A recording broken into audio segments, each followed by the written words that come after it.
Hey, welcome everyone. Welcome back to another episode of Ecosystem Aces. Happy New Year to everybody. Faraz, Happy New Year. You know what? I didn't hear you just there.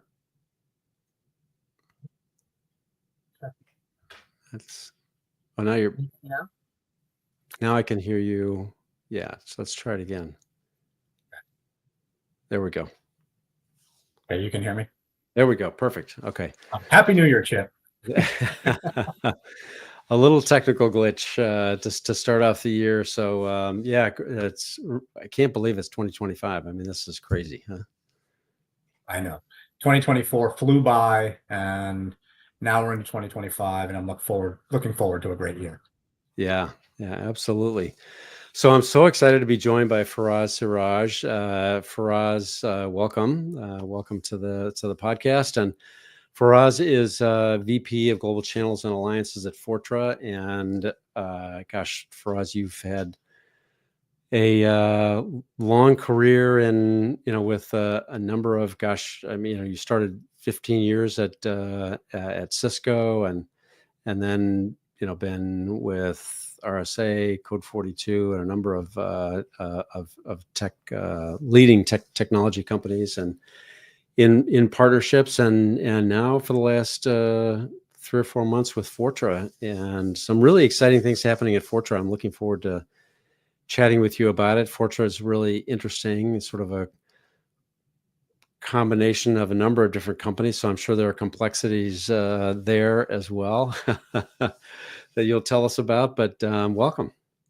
Thank you, Chip, and I'm excited to be here and joining you on this. Excited to be part of Fortra. We've got a great story, and we're going to be doing a lot with the channel, and that's one of the reasons I'm here. You mentioned my history. Yeah, I've worked with a number of companies in tech, and had success in building and expanding channels at some of those name brands. But the opportunity here at Fortra is pretty amazing. And if I can just tell you a little bit about Fortra, it's probably— That would be great. Yeah, tell us a little bit about Fortra and about you and your team's role and what you're up to these days. Yeah, it's probably the coolest company that a lot of people haven't heard of because of the name change. Used to formerly be known as Help Systems and been in business for over 40 years. But really in the past 5, the company has acquired several cybersecurity focused companies. And some of the brands I can rattle off, but I'll tell you more from a product strategy perspective. And what that does is give us access to technology that our customers are looking for.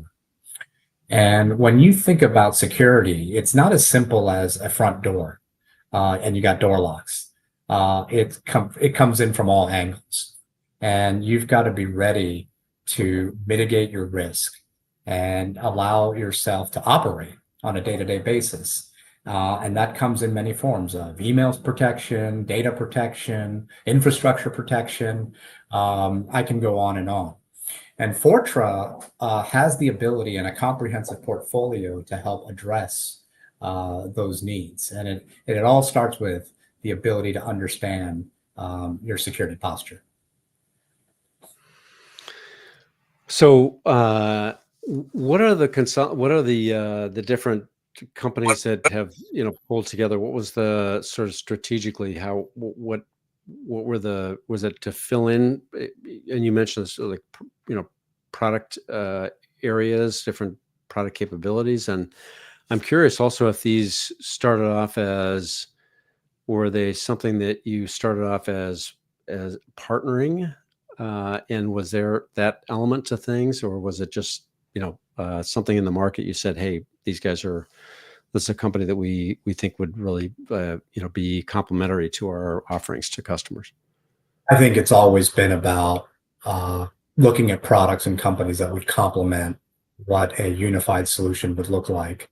Yeah. I know one example where we took technologies from 3 different companies that we acquired and blended it into one single offering that our customers appreciate. And some of these solutions, they can be anything from vulnerability management, DLP, and trust me, DLP is very prevalent and needed in today's environment that customers rely on for protection.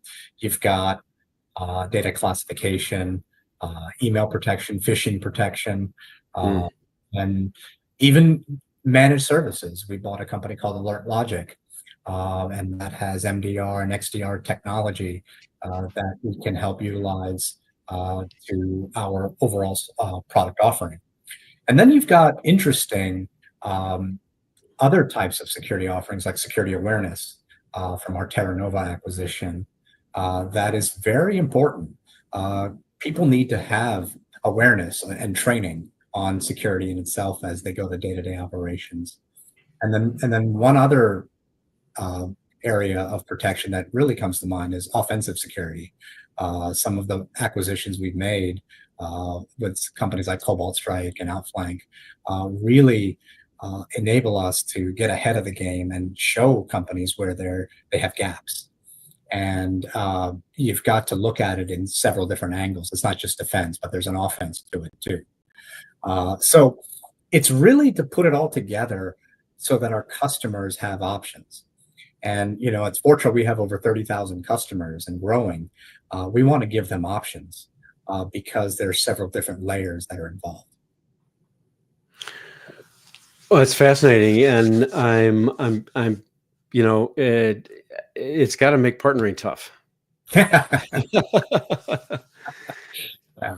Because I'm sure each of the individual companies probably have some legacy of partnering, and so as you bring Yeah. each of the companies together, you sort of got to rationalize that and make sure and see how it fits within the overall strategy. And tell us about that.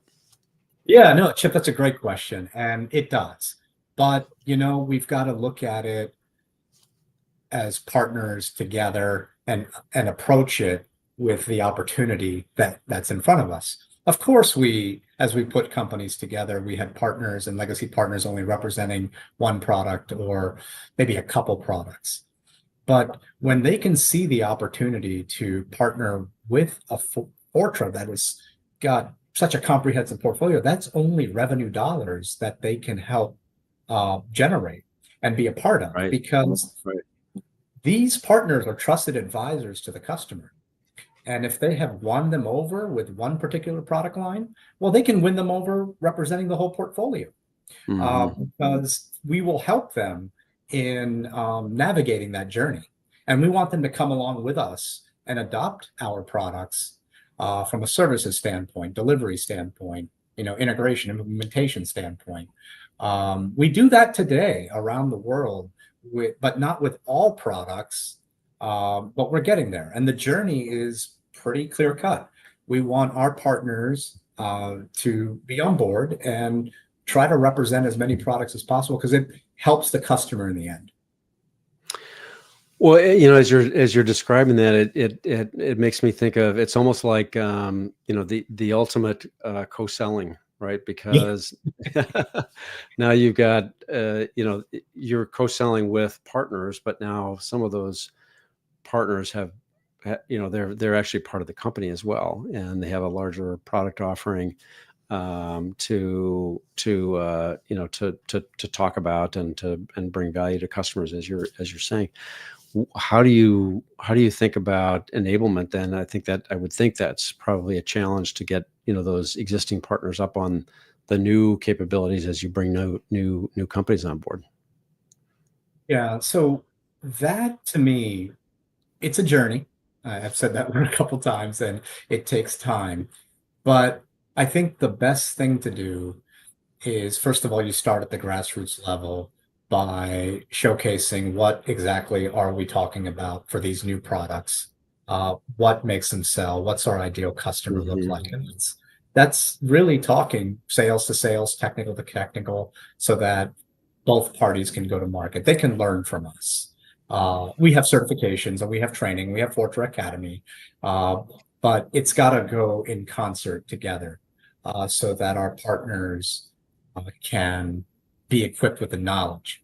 And then when you say co-sell, we've got to help out our our partners. I mean, we should treat them like family, and we do, where we're enabling them on a day-to-day basis so that they can expand their horizons on all of our products so that they Hmm. may not already have in their tool bag. This is an ongoing motion, and we've got to have our sellers arm in arm with those partners to take them along on this journey. And by the way, the partners have done this before too. They've picked up other products from other companies that are like Fortra. So as long as they're willing to adapt, we will help them adapt. Yeah. Yeah. How do you think about, so there's a bunch of topics we wanted to talk about. How do you think about, growing so you've got 30,000 customers. How do you think about, and how do you sort of execute on growing your partner ecosystem and bringing new partners on board to expand your influence within partners? Well, you should always be evaluating your partners, and Mm. you've got to think about your reach. If you're having success in one area, that's great. You probably may want to invest, say, in the solutions provider category or VAR community. But then you might have other types of partners that could bring you a lot more value in the type of solution you're providing, such as a managed solutions provider, a managed services provider, or a systems integrator, and or maybe even a referral partner. You've got different types of referral partners out there that could help because they understand the market, the vertical, so to speak, and so they'd be willing to. You'd be wanting to talk to them about expanding your partner ecosystem where it makes sense. Anytime you want to partner with somebody, it's got to be a win-win for both parties. You don't just partner Hmm. for the you want to partner with the right companies that will provide a rate of return for both companies. And so that's where you begin. And also, you always got to evaluate the partners that may not be making sense. And so you've got to always be constantly evaluating. And my hope is always that everything is up and to the right, but you've always got to look at new avenues. You know what? 5 years ago, if you would have told me marketplaces was gonna kind of be so prevalent as it is today, I wouldn't have believed you. But that's another avenue that you've got to look at as an example of looking and expanding your partner ecosystem. Yeah. Interesting. And what's the balance, would you say, for us, of, sort of, you talking about, partner types, but share a little bit about the balance of, services partners, reseller partners, technology partners, where you've got complementary solutions, or maybe you're creating joint offers, and bringing it to market. Talk a little bit about that balance with Fortra. Yeah, so we try to work with them all. To, in short. But you have the partners that you could categorize in those buckets that you just mentioned, and many of them do fit into those categories.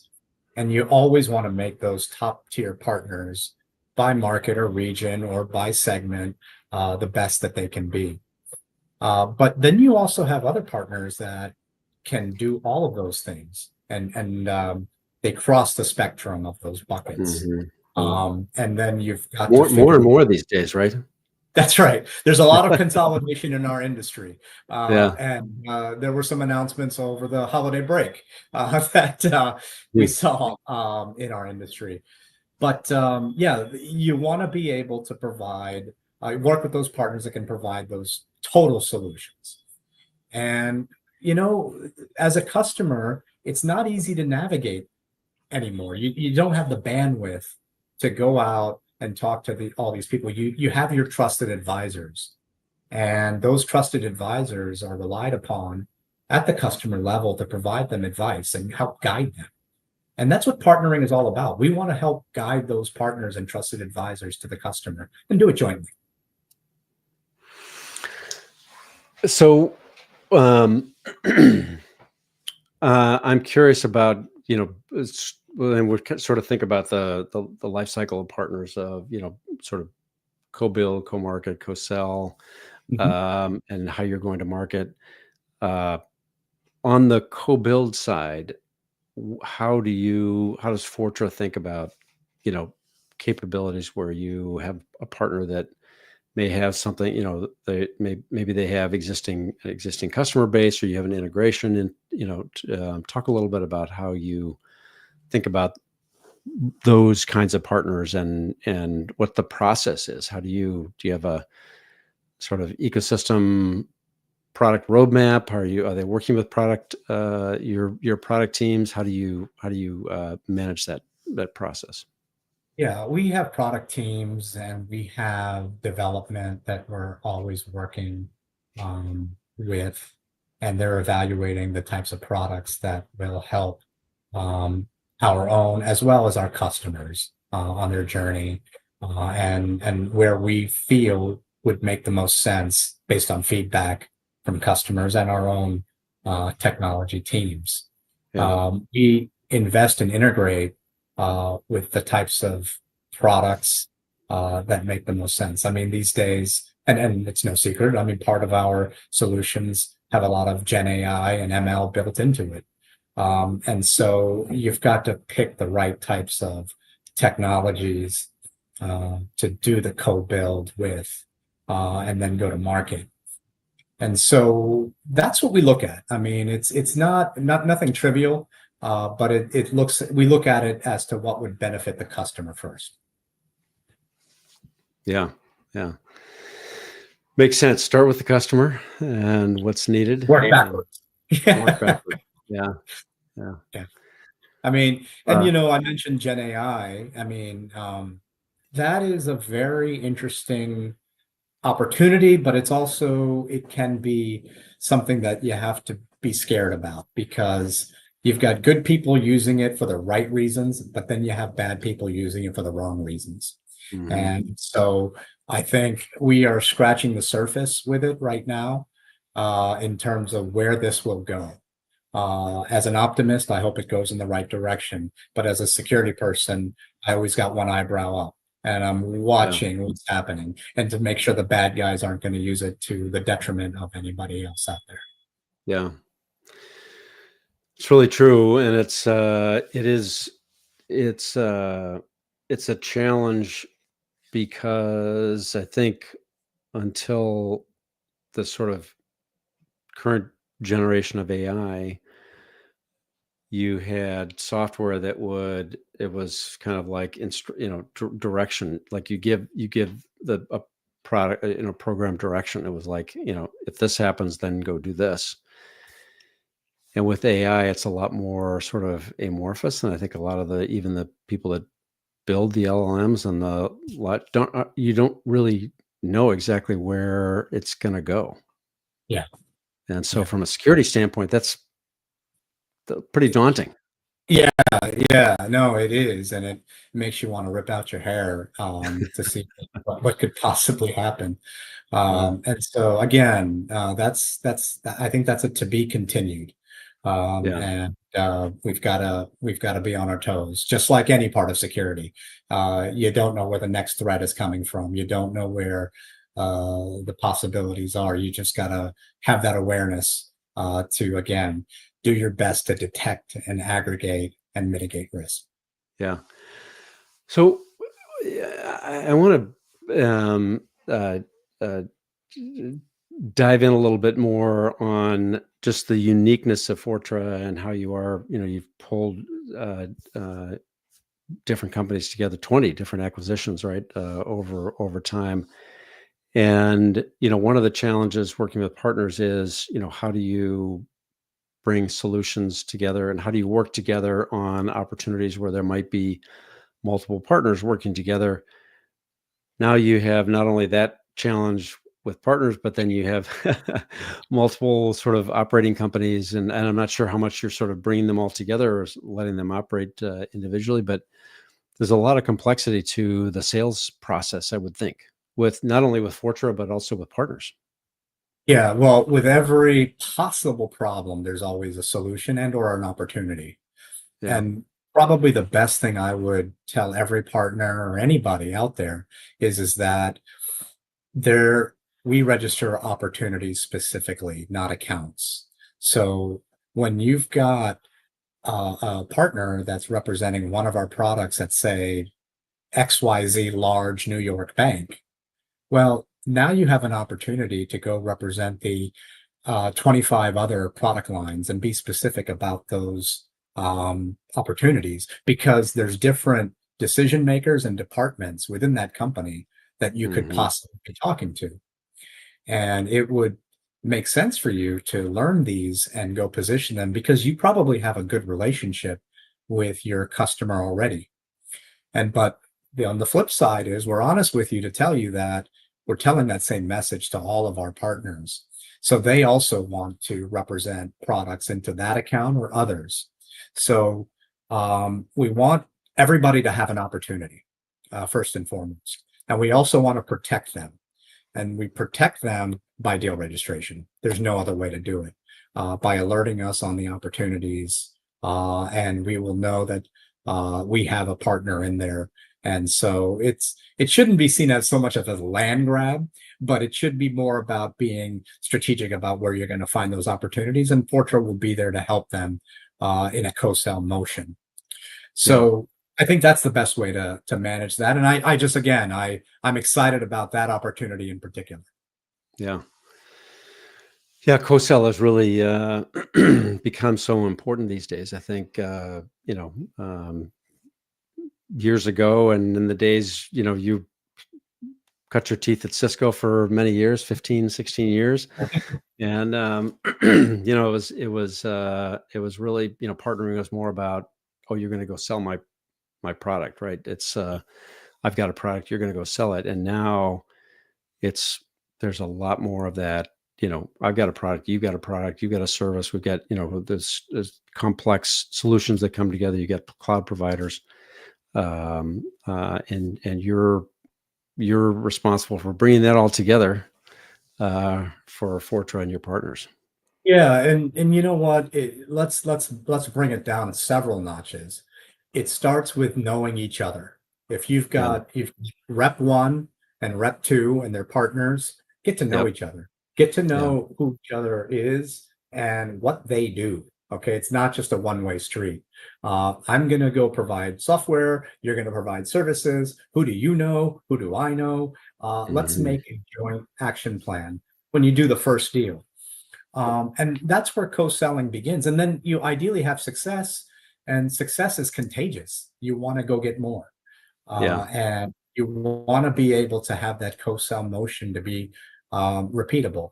And, one of the things that everybody is sick of hearing me say, and I say it to everybody, is to make partnering successful, you need scalability, repeatability, and profitability. And that's for both Mm. all parties. And so the co-solution is something that you need to build on day to day. Now, I mentioned the positive of doing a deal and having success. There's a negative to that. If you have a bad experience and don't win, or one party is really difficult to work with, you're less likely to want to work with them again. So you want to be able to have that positive working experience, working together as you're building co-sell. That's how you build small building blocks to get towards a Yeah. strong working relationship. Yeah. I love that. I think it's, you said scalable, repeatable, and Profitable. profitable. Good ones.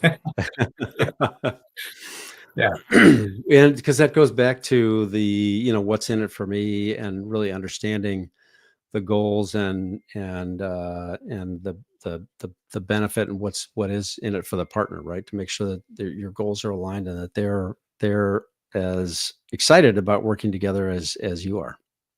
Yeah, absolutely. And I've been in positions before where I've had to stand up a brand new partner motion and explain to people the benefits of partnering. And I've had to even break it down to tell everybody they're just like us. They're salespeople. They're after revenue. They want customers. They want to provide the best solutions and experiences Yeah. to customers. So why don't we do it together? And that Yeah. starts to resonate. Well, I also love that you when you said bring it down a little, it's like you've got it right down to the very personal, right? Yeah. It's like Yeah. salesperson here, salesperson there, get to know each other, get to know what is, what's important, Yeah. and how they're So, I compensated, mean, what their goals are. yeah, how they're compensated, what motivates them, what's their desire to get up every day, and you realize it's the same desire. Everybody pretty much wants to make money and take care of their families, and over time, you develop yourself within a partner community. I mean, I've got so many Mhm. friends in the community that they're buddies and lifelong friends from here on out, and people have that. It just takes time to establish it. It's the simple art of making friends. Yeah. Well, for us, this has been fantastic. Maybe, and again, you've been sharing a lot of really great stories and values and advice along here. But I'm curious if there were any things that you learned maybe early in your career that have stuck with you that you'd want to share to. We have a lot of partner folks that are listening, and what has stuck with you? What's worked for you? So there's been a lot. I've had some great mentors and people that I've worked with over the years, and I think the world of. And one in particular, he had three pillars for success no matter what you were doing. And many years ago, by the way, I was a convert from sales to partnering, but it's the same for whatever you're doing. And it was um, work hard, know your stuff, and be honest. And if you do those three things, everything else will fall into place, Mm, because um, you're giving it your best every day and you're doing it ethically. You're honest. right. And in the partnering world, the only thing that I would add to that is always think about what's best for the total solution, not just for your own party. Think about Mhm. the partner and yourself. Is this right? And if you think of it that way, you'll have more success by simply thinking of it in a individual company perspective. Mhm. Mhm. Well, it's interesting, and I think especially with the Fortra story, that applies. You have sort of, I think of it like concentric circles, right? You've got any salesperson might be sort of focused on or have a legacy of having focused on one product, but then now you have these other products that are all part of the Fortra family. Mhm. And then you have capabilities from partners as well. So there's you've got a lot of things a lot of tools in the bag That's right. that the salesperson has access to. And that's why it's called developing an ecosystem. Hey, that's the name of the show. And so Yeah, that is true. That's true. Well, so for yeah, us, no, this has been terrific. And maybe we'll end on that. I think this, really appreciate you taking the time today, and I know you're in the DC area, and I don't know if we can see outside, but I hear there's quite a bit of snow that you just hit you guys, so yeah. everyone's hunkered We down a bit. we are it's we got 10 inches, and that's 10 inches too many for DC, but we'll get we'll manage. Yeah. Thanks again. Great, thank you, Faraz, and thank you all for joining another episode of Ecosystem Aces, and we'll see you next time. Thanks, Faraz. Thanks for joining. Thank you.